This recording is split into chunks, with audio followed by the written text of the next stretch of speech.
Tommy lived in a small town.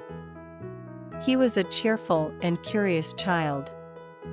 One day, while browsing in an old, dusty bookstore, he came across a large book that caught his attention.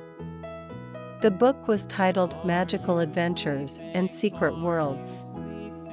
Tommy took the book and started reading it when he got home. As he turned the first pages, he found himself immersed in the mysterious worlds described in the book. Enormous forests inhabited by dragons, magical villages filled with talking animals, and adventurers traveling on flying carpets. The more he read, the more he wanted to visit these magical worlds described in the book. Tommy's imagination captivated him, and he embarked on a real adventure within the book's pages.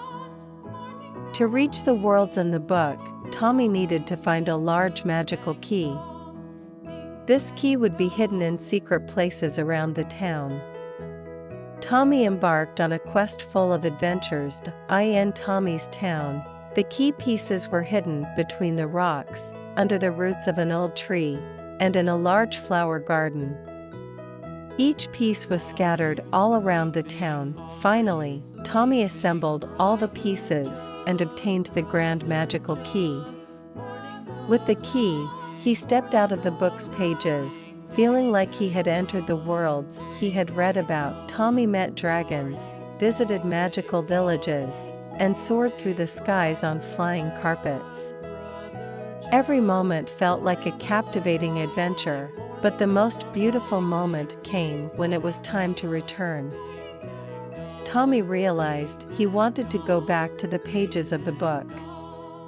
With the grand magical key, he returned home. When Tommy got back to his town, he understood that the amazing adventure within the pages of the book was not just a memory.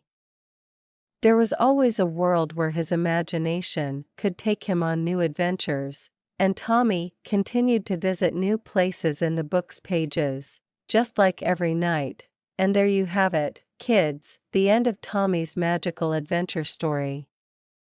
Remember, your imagination can always take you to fantastic places.